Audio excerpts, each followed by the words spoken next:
अरे अलू उठ जाओ, सहरी का वक्त हो गया है। अभी उठ रहा हूँ। ओह, आज सहरी में क्या बनाने वाले हैं? आज हम मिलकर सहरी तैयार करेंगे।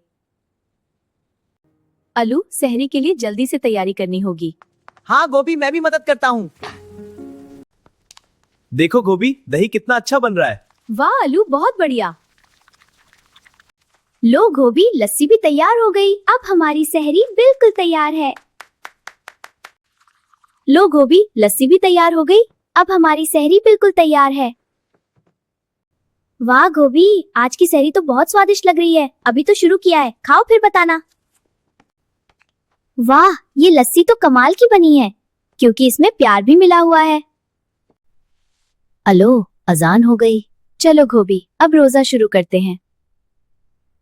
गोभी, तुम्हारे साथ सहरी करना सबसे अच्छा लगता है। और रमजान भी साथ हो तो और खूबसूरत हो जाता है।